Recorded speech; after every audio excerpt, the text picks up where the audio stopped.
మధురం మధురం నీ వాక్యం, నా త్రోవకు దీపం నీ వాక్యం. యేసు నామంలో మీకు శుభములు సమృద్ధిగా కలుగునుగాక. మధురం నీ వాక్యం అనే కార్యక్రమానికి స్వాగతం. మధురం మధురం నీ వాక్యం, నా త్రోవకు దీపం నీ వాక్యం. ఈరోజు మనం సియోను కుమారి లెమ్ము ప్రకాశించు అనే అంశాన్ని ధ్యానించుకుందాము. ప్రభు మీతోనే మాట్లాడుతున్నారు, మీరు ప్రకాశించాలి అని. అయితే ఏ విధంగా ప్రకాశించాలి? యేసు ప్రభులాగా, మరియ తల్లిలాగా మనం ప్రకాశించాలి. ముందుగా మీ అందరికీ కూడా happy women's day to all my beloved sisters in Christ. మీ అందరికీ అంతర్జాతీయ స్త్రీల దినోత్సవ శుభాకాంక్షలు. దేవుడు మిమ్మల్ని, మీ కుటుంబాల్ని దండిగా దీవించి మీ ద్వారా అనేకులను దీవించుదురుగాక. దేవుడు అబ్రహాంకి ఇస్తారు, Abraham I will bless you, you shall be a blessing.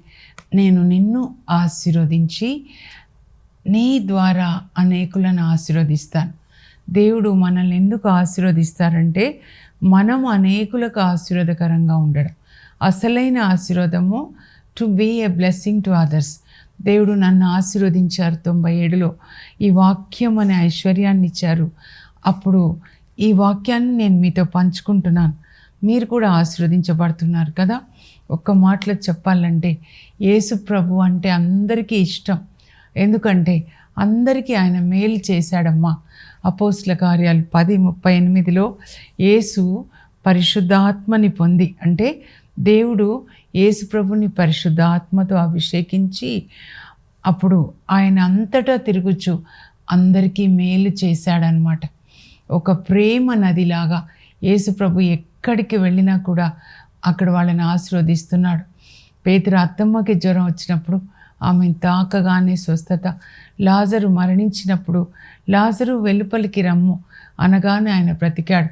వాళ్ళ అక్కలకి ఎంత సంతోషం చెప్పండి, సిస్టర్స్కి కదా. ఎక్కడికి వెళ్ళినా 5,000 మందికి ఆహారం ఇచ్చాడు. యాయిరు కుమార్తె మరణించినప్పుడు ఆమెని చేయి పట్టుకొని బాలికా లెమ్ము అనగానే ఆమె లేచింది. తల్లిదండ్రులకి ఎంత సంతోషం అండి. 12 సంవత్సరాల పాప, మరి అలాగే యవ్వనస్తుడైన నాయను విధవరాలి కుమారుడు యవ్వనంలో పాపం చేసి మరి ఏ బానిసత్వానికి బానిస అయిపోయాడో, త్రాగుడు, డ్రగ్స్, చనిపోయినప్పుడు విధవరాలు తల్లి ఎంత బాధ అండి. నేను ఊహించుకుంటే భర్త చనిపోయి కొడుకు మీద అన్ని ఆశలు పెట్టుకొని ఆ తల్లి బ్రతుకుతుంటే ఈ కొడుకు ఇలా చెడు అలవాట్లకి బానిస అయిపోయి మరణించినప్పుడు తల్లి హృదయం ఎలా ఉంటుంది? యేసు ప్రభు ఆమెను చూసి కనికరించి ఆ పాడె దగ్గరికి వెళ్ళి యవ్వనుడు ఆ లెమ్ము అనగానే ఆ బాబు, ఆ యవ్వనస్తుడు, బాబు కాదు యవ్వనస్తుడు జీవంతో లేస్తాడు. అప్పుడు బాబుని తల్లికి అప్పగిస్తాడు. ఆమె దుఃఖాన్ని సంతోషంగా మారుస్తాడు. ఇప్పుడు మనమందరం కూడా ఈ యేసు ప్రభుని అంటే వాక్యాన్ని మన హృదయంలో ప్రతిష్ఠించుకోవాలి. రాజుగా, క్రీస్తు రాజుగా మన హృదయంలో ఉండాలి. మనం ఉండకూడదు, మన పిల్లలు ఉండకూడదు, మన అధికారం ఉండకూడదు, ఈ లోక ఆశలు ఉండకూడదు హృదయంలో. ఎవరు ఉండాలంటే యేసు ప్రభు ఉండాలన్నమాట. మనలో యేసు ప్రభు ఉంటే మన ద్వారా ఆయన అనేకులను ఆశీర్వదిస్తారండి. దేవుడు మన నుంచి కోరుకునేది ఇదే. మనం అందరం ఎవరు అనంటే మనం గాడ్స్ ఛానల్స్ అన్నమాట. దేవుని ప్రేమని లోకానికి అందించాలి. యేసు ప్రభు ఎలా దేవుని ఛానల్గా దేవుని ప్రేమని లోకానికి అందించారో మీరందరూ గాడ్స్ ఛానల్. దేవుని ప్రేమని లోకానికి అందించాలి. మదర్ తెరీసా తల్లిలాగా కనని వాళ్ళకి అందరికీ మనం తల్లిలాగా ఉండాలన్నమాట. ఇలా నేను చదువుతున్నప్పుడు దేవుడు మరి యెషయా 66:12 ఒక్కని తల్లి ఎలా ప్రేమిస్తుందో దేవుడు మనల్ని అలా ప్రేమిస్తున్నారంటే, దేవుడు ఎంత నేను మిమ్మల్ని ప్రేమిస్తున్నాను అన్నప్పుడు ఎవరితో పోల్చారంటే తండ్రి ప్రేమలాగా, ఒకని తండ్రిలాగా అని చెప్పలేదన్నమాట. అంటే తండ్రి ప్రేమలో ఏదో లోపం ఉంది, కానీ తల్లిలాగా మీ తల్లి ఎలా మిమ్మల్ని ప్రేమిస్తుందో నేను అలా మిమ్మల్ని ప్రేమిస్తాను. తల్లి ప్రేమ ఎలా ఉంటుందండి? క్రొవ్వొత్తిలాగా కాలిపోతూ తినక పిల్లల కొరకు త్యాగం చేసి పిల్లల్ని ఒక స్టేజ్కి తీసుకొని వస్తారు కదా. సియోను లెమ్ము ప్రకాశించుము, ప్రకాశించాలి మనం. తెలుసా 68వ కీర్తన 11వ వచనంలో ఏమని ఉంటుందంటే, సువార్తను బోధించు స్త్రీలు సైన్యంలాగా వస్తున్నారంట. మనంతా కూడా యేసు ప్రభు యొక్క సైన్యం అన్నమాట. ఆయనలాగా యుద్ధం చేయాలి సైతాన్తో. ఈ స్వార్థానికి యుద్ధం, పాపానికి, అవినీతికి మనం యుద్ధం చేయాలి. ఇజ్రాయేల్ ప్రజలు, స్త్రీలు కూడా అందరూ యుద్ధం చేస్తారు. మనం కూడా యుద్ధం చేయాలన్నమాట. సైతాన్ యొక్క శక్తులతో యుద్ధం చేసి మన పిల్లల్ని కాపాడుకోవాలి, మన దేశాన్ని మనం కాపాడుకోవాలన్నమాట. అయితే డెబోరాని ముందు గుర్తు చేశారండి నాకు. న్యాయాధిపతుల గ్రంథంలో 4వ అధ్యాయం 4వ వచనం అన్నమాట. డెబోరా, ఆమెను గురించి ఇంకా 5లో ఏమని ఉంటుందంటే, 5వ అధ్యాయంలో 12వ వచనంలో డెబోరా ఇజ్రాయేళ్ల పాలిట తల్లి అని ఉంటుందన్నమాట. ఒక తల్లిలాగా ఆమె ఏం చేసిందంటే, డెబోరా అంటే అర్థం ఏంటంటే తేనెటీగ. తేనెటీగ చూడండి, తేనె ఒక్కొక్క పువ్వు నుంచి సేకరించి తేనె పట్టులు అంతా స్టోర్ చేసి పెడుతుంది. మనం ఏం చేస్తామో ఆ తేనె పట్టులోంచి తేనె తీసుకొని తాగుతామన్నమాట. అలాగే డెబోరా కూడా ఈ బైబిల్ గ్రంథంలో ఎన్ని గ్రంథాలు ఉన్నాయండి? 73. కానీ ఆమె టైంకి వచ్చేసరికి 6 గ్రంథాలు అన్నమాట. ఆది పంచకము, యెహోషువ గ్రంథం, తర్వాత వీళ్ళది. సో ఒక్కొక్క గ్రంథం నుంచి తేనె సేకరించింది.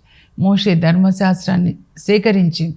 యెహోషువ ఎలా జయాన్ని సాధించాడు, దేవుని వాక్యాన్ని పాటి అంత హృదయంలో దాచుకొని, అప్పుడు ఇజ్రాయేల్ ప్రజలందరూ తన దగ్గర వచ్చినప్పుడు వాళ్ళకి ఆ తేనెలాంటి మధురమైన వాక్యాలు పంచిపెట్టింది. మీరు కూడా అలా ప్రకాశించాలి అని దేవుని యొక్క చిత్తం మీ విషయంలో అన్నమాట. మీరు తేనె లాంటి దేవుని వాక్యము మీ పిల్లలకి, మీ ఊర్లో అందరికీ, మీ ఇంట్లో ప్రార్థన పెట్టుకొని స్త్రీలందరూ కలిసి ఈ వాక్యాన్ని ధ్యానించుకోండి. 10 ఆజ్ఞలు, అష్టభాగ్యాలు, అలా ఒక్కొక్కటి అన్నమాట. తేనెలాంటి వాక్యం అన్నమాట. ఎజికేల్ 3:3లో దేవుడు ఎజికేల్కి గ్రంథాన్ని ఇస్తాడనమాట. గ్రంథాన్ని ఇచ్చి, ఎజికేల్ దీన్ని తిను అంటే తినేస్తాడు. డెబోరా 40 సంవత్సరాలు న్యాయాధిపతిగా అందరినీ కూడా ఈ వాక్యంతో పోషించి తేనెటీగా తన తేనె లాంటి వాక్యము పరలోకానికి నడిపించినట్లుగా నీతి మార్గంలో, ప్రేమ మార్గంలో నడిపిస్తుందండి. ఆ తర్వాత అసలు సేవ అంటే ఏంటి? ప్రభు నాతో ఏం చెప్పారంటే, సేవ అంటే నా ప్రేమని నువ్వు పొంది నా ప్రేమని ఇతరులకు పంచివ్వడము. దేవుని ప్రేమ తల్లి పొంది పిల్లలకి ఇస్తుంది కదా. సో అలా సెయింట్ ఎలిజబెత్ ఆఫ్ హంగేరీ, మీరు పునీతుల బుక్స్ చదువుకోవాలండి. ఆమె ప్రతిరోజు 900 మందికి అన్నం పెట్టేదంట. మనం కూడా కరుణ కలిగి యేసు ప్రభు కరుణని అందరికీ అందించాలి. కనీసం ఈ 46 రోజులు ఉంటాయండి. లెంట్లో 6 ఆదివారాలు 40 దినాలు ఉంటాయన్నమాట. వారానికి కనీసం ఒక్క వృద్ధులు, ఒక్క రోగి మీ ఊర్లో వాళ్ళని దర్శించండి. మనం మరియ తల్లి గురించి ధ్యానించుకుంటాం కదా. తప్పకుండా స్త్రీలు ఎలా ఉండాలి అంటే, మీరు 2 స్త్రీలను దర్శించాలండి బైబిల్లో.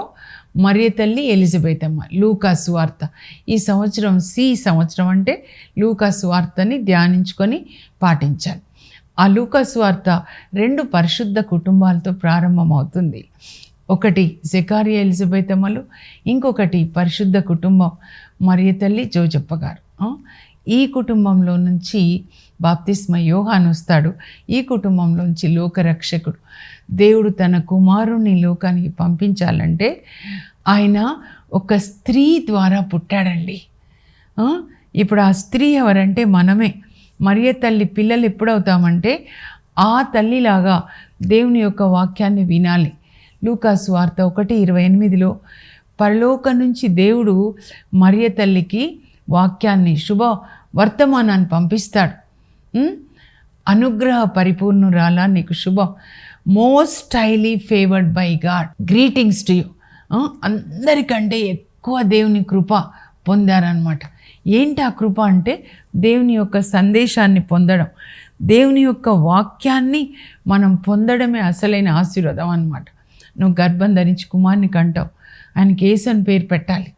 ఎలా అంటే పరిశుద్ధాత్మ నీ పైకి వస్తుంది. ఎప్పుడు మనం బైబిల్ చదువుతామో దేవుని వాక్యము, ఆ వాక్యం ఎప్పుడు మనలోకి వస్తుందో అప్పుడు పరిశుద్ధాత్మ మనలోకి వస్తారు. కోడి గుడ్లో ఉన్న చోట కోడి కూర్చొని పిల్లలు వస్తాయి కదండి 21 రోజుల్లో కదా. అలాగే ఈ 46 దినాలు మనం దేవుని యొక్క వాక్యాన్ని చదవాలి. మోషే సినాయి పర్వతం మీద దేవుని సన్నిధిలో దేవుని యొక్క వాక్యాన్ని వింటాడు. నిర్గమకాండం 24:18, 34:28 అంతా విని రాసి కింద వచ్చి కొండ కింద ఉన్న ప్రజలకు బోధిస్తాడు. అదే మోషే ధర్మశాస్త్రం. ఆ దేవుని సన్నిధిలో ఉంటాడు. దేవుని సన్నిధిలో ఉండడం, ఉపవాసం అంటే వసించుట, అంటే దేవునితో ఈ లోక విషయాలన్నిటికీ మనం చనిపోయినట్లుగా ఉండాలన్నమాట.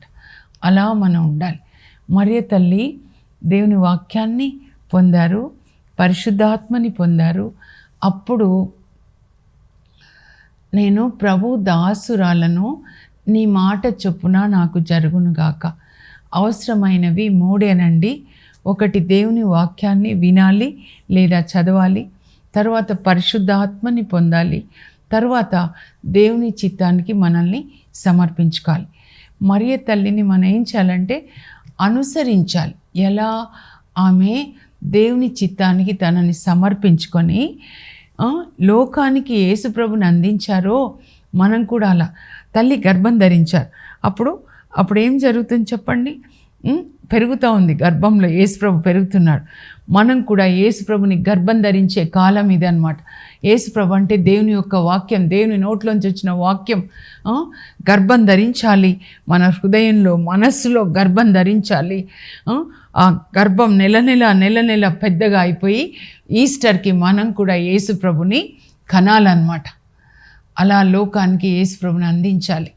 మీరు లూకా సువార్త 10:42 చదివితే యేసుప్రభు ఒక మారు బెతానియా గ్రామానికి వెళ్తాడు. చాలా కుటుంబాలు ఉంటాయి కదండి, కానీ వాళ్ళని మా ఇంటికి రండి అని ఆహ్వానించింది మార్తమ్మ. అది ఆమె గొప్పతనం.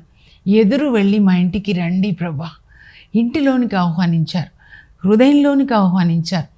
అప్పుడు యేసుప్రభు వచ్చారు, శిష్యులు కూడా వస్తారు. ఇష్టంగా చాలా వంటలు చేయాలని చేస్తున్నారు. కానీ వాళ్ళ చెల్లి ఏం చేసింది? యేసుప్రభు పాదముల చెంత కూర్చొని ఆయన వాక్యాన్ని శ్రద్ధగా వింటున్నారు. ఇంకా మార్తమ్మ వంట చేసి విసిగిపోయి, ఇదిగో మా చెల్లికి కూడా చెప్పండి నాకు సాయం చేయమని అంటే, మార్తమ్మ 2 సార్లు పిలుస్తున్నారంటే మిమ్మల్ని కూడా పిలుస్తున్నారు. అనేక పనుల మార్తమ్మ నీవు అనేక పనులతో సతమతం అవుతున్నావు, కానీ అవసరమైనది ఒక్కటే. మరియమ్మ ఉత్తమమైన దాన్ని ఎన్నుకున్నది, అది ఆమె నుండి తీసివేయబడలేదు. మై బిలవ్డ్ సిస్టర్స్, ప్రభు మీతో అదే చెప్తున్నారు. మీరు సతమతం అవ్వకండి లోక విషయాలతో. అన్నీ మర్చిపోండి, ఆయనకి ఇచ్చేయండి మీ పిల్లల్ని, ఆయన చూసుకుంటారు. వాళ్ళు మన పిల్లలు కాదు. ఏ సమస్య గురించి తల బ్రద్దలు కొట్టుకోకుండా యేసు ప్రభు సన్నిధిలో ఎలా మరియమ్మ కూర్చుందో అలా ఆయన వాక్యాన్ని మీరు చదవండి. చదివి పఠించి ధ్యానించడం అంటే చదివిన దాన్ని నోటితో చెప్పడం అన్నమాట. నేను అదే చేస్తాను. దినంలో వాక్యం చదివితే రాత్రి పడుకున్నప్పుడు పరిశుద్ధ ఆత్మదేవుడు నాకు చెప్తారు. ఇప్పుడు లూకా సువార్త చదివాను అనుకో, 1వ అధ్యాయంలో ఏముంది చెప్పు, జకరియా ఎలిజబెత్ అమ్మలు, ఇంకా తర్వాత మరియ తల్లికి శుభవర్తమానం, తర్వాత ఎలిజబెత్ అమ్మని దర్శిస్తారు, 3 నెలలు సేవ చేస్తారు. అక్కడ దేవుణ్ణి స్తుతిస్తున్నారు. దేవుణ్ణి స్తుతించండి. మీరు వంట చేస్తున్న దేవుణ్ణి స్తుతించండి. అలా ధ్యానించడం అంటే దేవుని వాక్యం మనసులో దాచుకొని నోటితో పలకడం, హృదయంలో దాచుకోవాలి. దాన్ని ఏం చేయాలి? మనము పాటించాలన్నమాట. ఆ తర్వాత ఏంటంటే దేవుని చిత్తానికి మనల్ని సమర్పించుకోవాలి. చాలా ముఖ్యమైనది. ఇద్దరు ఎలిజబెతమ్మ మరియ తల్లి ఎప్పుడైతే మరియ తల్లి తెలుసుకుంటారో ఎలిజబెతమ్మ గర్భం ధరించింది, వాళ్ళ కజిన్ అవుతారనమాట, బంధు. మరియ తల్లి ఇక్కడ ఉంటారు నజరేతులో, ఎలిజబెతమ్మ ఇక్కడ ఉంటారు బెత్లెహేమ్ క్రింద అయన్ కరీం అనే ప్లేస్, దాదాపు 85 కిలోమీటర్స్. అప్పుడు ఇలా వచ్చి యోర్దాన్ దాటి ఇలా ఎలిజబెతమ్మ వాళ్ళ ఇంట్లో అంటే జకరియా వాళ్ళ ఇంట్లో ప్రవేశించి అక్కని కౌగిలించుకొని ముద్దు పెట్టుకొని, అబ్బా దేవుడు ఎంత గొప్ప దేవుడు అక్క, నీ గర్భం తెరిచారు. 90 సంవత్సరాల వయసు అనమాట ఉండొచ్చు. సారా అబ్రహాం లాగా జకరియా ఎలిజబెతమ్మ, ఓ ఎంత శుభవచనమో, బంగారు మా బంగారు అక్క అని ఉంటుంది అనమాట. అప్పుడు అబ్బా నీ శుభవచనం నా చెవిని సోకగానే నా గర్భంలో ఉన్న బిడ్డ ఆనందంతో గంతులేస్తున్నాడు. నా దేవుని తల్లి నా ఎద్దకు వచ్చుట ఎలాగూ ప్రాప్తించాను, నీ గర్భఫలం ఆశీర్వదింపబడెను, నీవు స్త్రీలందరిలో ధన్యురాలు. మీ అందరికీ చెప్తున్నాను, తల్లులకి మీ గర్భఫలం ఆశీర్వదించబడను. దేవుడు మీ బిడ్డలకి బంగారు భవిష్యత్తు ఇచ్చుదురుగాక, తలగా ఉంచుదురుగాక, ఆయన చేతిలో మంచి పాత్రలుగా మీ బిడ్డలు వాడబడుతురుగాక, మీ ఇంట్లో దేవుని సన్నిధి ఉండునుగాక, మీ కుటుంబంలో ప్రేమ ఉండునుగాక, దేవదూతలు దర్శించుదురుగాక, మరియ తల్లిని దర్శించినట్లుగా అలాంటి కృప దేవుడు మీకు దయచేదురుగాక. మీ అత్త కావచ్చు, మీ ఊర్లో ఎవరైనా కావచ్చు, ఈ 40 డేస్లో వారానికి ఒక్క రోగిని, ఒక్క వృద్ధురాల్ని సందర్శించి వాళ్ళకి సాయం చేయండి, అన్నం తీసుకొని వెళ్ళండి. ఇది మనం చేయాలి. స్త్రీలు ఒకరికొకరు సహాయం చేసుకోవాలి, ప్రోత్సహించాలి, సపోర్ట్ చేసుకోవాలి. ఇది నూతన నిబంధన స్త్రీలు అన్నమాట. పాత నిబంధనలో రాహేలు, లియా అసూయ గల అక్క చెల్లెళ్ళు, అది అయిపోయింది. ఇప్పుడు ప్రేమ కలిగిన అక్క చెల్లెళ్ళు అన్నమాట. ఇలా మనం ఉండాలండి, ఒకరికొకరు సహాయం చేసుకోవాలి. హెబ్రీ పత్రిక 13-16లో పౌలే రాస్తున్నాడు, మీరు ఒకరికొకరు సహాయం చేసుకోండి, ఒకరినొకరు ప్రోత్సహించుకోనండి, ఇదే దేవునికి ఇష్టమైన స్తోత్ర బలి. ఊరికే పెదవులతో ప్రార్థన ప్రక్కన పెట్టి బైబిల్ చదువుకొని మరియ తల్లి ఎలిజబెతమ్మ ఎలా ఒకరికొకరు సాయం చేసుకున్నారు, దేవుని స్తుతించారు. అలాగే ఒకరు లోక రక్షకుణ్ణి లోకానికి అందిస్తే ఇంకొక పరిశుద్ధ మాత ఎలిజబెతమ్మ మరి బాప్తిస్మ యోహాన్ని లోకానికి అందిస్తుందన్నమాట. అలా మనం ఉండాలండి. ఆ తర్వాత నేను స్క్రీన్ మీద చదువుతాను ఒక 5 బాధ్యతలు అన్నమాట, స్త్రీ ఎలా ఉంటుంది అని. సియోను కుమారి లెమ్ము ప్రకాశించుము.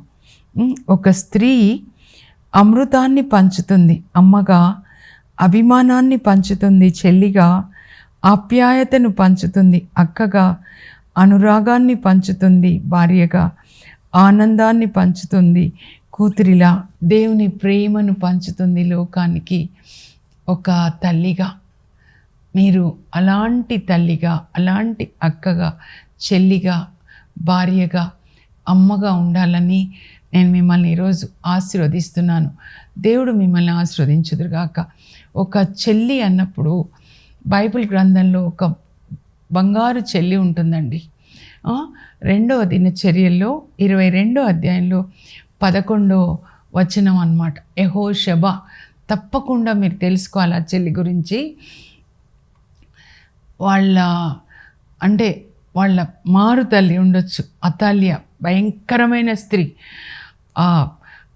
దావీదు వంశంలో ఉండరాని కోడలన్నమాట. అహాబ్ రాజు జెజబెల్ కూతురు ఒక డెవిల్ ఈ ఇంటికి వచ్చినట్లుగా వస్తుంది. వచ్చి తన కొడుకు చనిపోయాడు అనగానే ఎంత బాధపడాలి కదండి. బాధపడకుండా ఒక డెవిల్ లాగా, అంటే డెవిలే, జెజబెల్ అంటేనే డెవిల్, తన మనవాళ్ళందరినీ తీసుకొచ్చి చంపిస్తుందండి. దావీదు ఇంట్లో దావీదు మనవాళ్ళు చంపబడతారు. ఆ టైంలో ఈ అమ్మాయి ఏం చేస్తుందంటే ఈ అహస్య చనిపోతాడనమాట. సో వాళ్ళ చెల్లెలు పసిపిల్లల్ని ఎట్లా తీసుకొచ్చిందో అతాల్య, మనవాళ్ళని చంపిస్తుంటే ఒక చిన్న బిడ్డ అప్పుడే పుడతాడండి. అంటే రాజులకి చాలామంది భార్యలు ఉంటారు.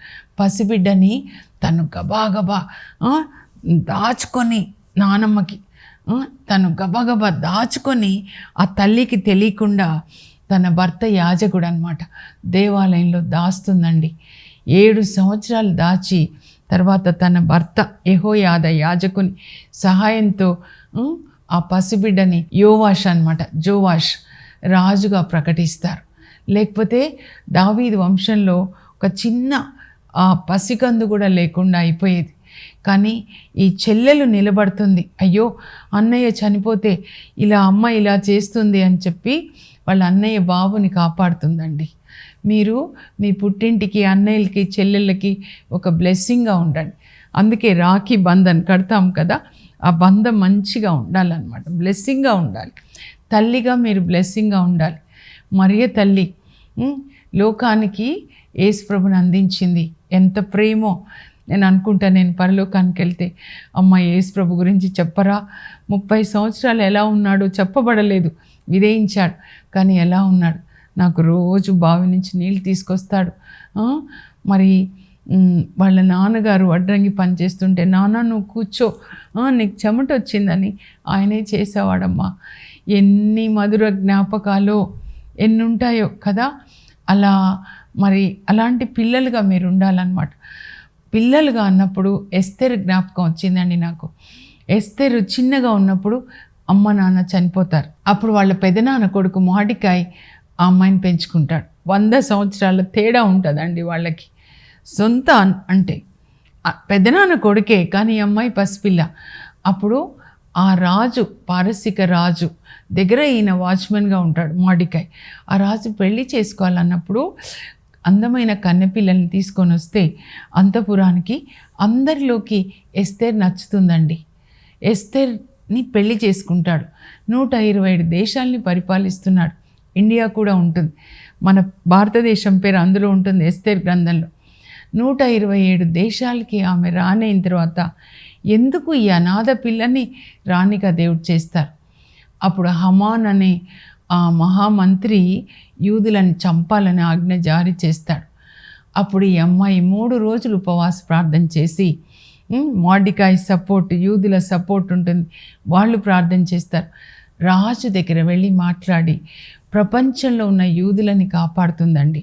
సో అమ్మాయి గురించి ఏం చెప్తారంటే, చిన్ననాడు ఎలా వాళ్ళ నాన్నకి విధేయించిందో మహారాణి అయిన తర్వాత కూడా వాళ్ళ నాన్నగారికి విధేయించిందంట. ఎస్తేర్ 2:20 అన్నమాట. మీరందరూ పిల్లలు మీ తల్లిదండ్రులకి విధేయత చూపించండి, అప్పుడు మిమ్మల్ని కూడా దేవుడు రాణిని చేస్తారు, ఉన్నత స్థానంలో ఉంచుతారు. మరి భార్యగా సెయింట్ ఎలిజబెత్ ఆఫ్ హంగేరీ రాత్రిలో మోకరించి భర్త తల మీద ఒక చేయి పెట్టి ఇంకో చేతితో భర్త చేతిని పట్టుకొని, నా భర్త రాజు యుద్ధాలకు వెళ్తున్నాడు, ఆయనని కాపాడండి, నీ రక్త కోటలో దాచుకోండి ప్రభా అని భర్త కోసం ప్రార్థించేదంట. ఆయన రాత్రి లేచి చూసి ఆమెను ముద్దు పెట్టుకొని, ఎంత మంచి భార్యనిచ్చావు, నాకు మీరిచ్చిన కానుక నా భార్య అని దేవునికి వందనాలు చెప్పేవాడంట. ఒక తల్లిగా మనం మోషే వాళ్ళమ్మ యోకాబేదు 3 పిల్లల్ని, ఒక బానిస స్త్రీ, ఇటుకలు చేసే బానిస స్త్రీ, ఐగుప్తులో 3 బిడ్డలు, మిరియాము, అహరోను, మోషే, దేవుని మహిమ కోసం పెంచుతుందండి. ఈ 3 బిడ్డల ద్వారా దేవుడు ఐగుప్తు బానిసత్వం నుంచి ఇజ్రాయిలను విడిపించి సినాయి పర్వతం దగ్గర తీసుకొని వస్తాడు. దేవుడు చెప్పిన మాటలన్నీ విని మొదటి 5 గ్రంథాలు రాస్తాడు, 10 ఆజ్ఞలు లోకానికి ఇస్తాడు.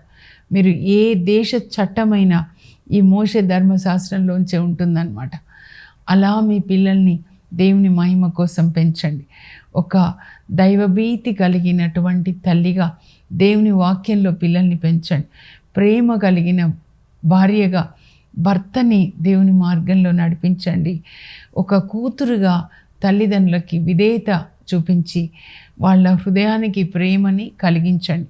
ఒక అక్కగా, చెల్లిగా అన్నయ్యల, తమ్ముళ్ళ కుటుంబాలకి ఒక బ్లెస్సింగ్గా మీరు ఉండండి. ఇప్పుడు మనం ప్రార్థన చేసుకుందాం. పరలోకపు మా తండ్రి, మీ పరిశుద్ధ నామం నాకు స్తోత్రం కలుగును గాక. ప్రభువా, మీ ప్రేమని తల్లి ప్రేమతో పోల్చారు. ఒకని తల్లి ఎలా ప్రేమిస్తుందో అతన్ని నేను మిమ్మల్ని అలా ప్రేమిస్తాను. అంత ప్రేమతో మీరు స్త్రీని సృజించారు ప్రభా. ఈరోజు స్త్రీలందరినీ జ్ఞాపకం చేసుకొని అందరినీ ఆశీర్వదించండి ప్రభా. ఒక మంచి తల్లిగా, భార్యగా, చెల్లిగా, అక్కగా, కుమార్తెగా వాళ్ళు ప్రకాశించేటట్లు సహాయం చేయండి. ఇంకా ఎవరెవరు భర్తల క్రింద నలిగిపోతున్నారో వాళ్ళ భర్తల్ని కూడా ఆశీర్వదించండి. ఎంతమంది పిల్లల వల్ల ఏడుస్తున్న తల్లులు ఉన్నారో ఆ తల్లులని ఓదార్చి ఆ బిడ్డల్ని ఎస్తేర్లాగా ప్రభా విధేయత కలిగిన పిల్లలుగా మీరు మార్చండి. ప్రతి ఒక్కరిని అనేకులకు ఆశీర్వాదకరంగా యేసయ్య, మరియ తల్లి మిమ్మల్ని ఎలా లోకానికి అందించిందో మేం కూడా మిమ్మల్ని గర్భం ధరించాలి. మీ ప్రేమని, నీతిని, మీ వాక్యాన్ని లోకానికి మీ ప్రేమను అందించే ప్రేమ వాహినులుగా, శాంతి దూతలుగా మమ్మల్ని ఆశీర్వదించండి. యేసు నామంలో అడుగుచున్నాం తండ్రి, ఆమెన్. ఒక తల్లిగా, భార్యగా, ఒక కూతురుగా, ఒక అక్క చెల్లిగా దేవుని ప్రేమని లోకానికి అందించే ప్రేమ వాహినులుగా, శాంతి దూతలుగా దేవుడు మిమ్మల్ని ఆశీర్వదించుదురుగాక. Shine for the Lord. Once again happy women's day to all my beloved sisters. God bless you. Have a blessed day.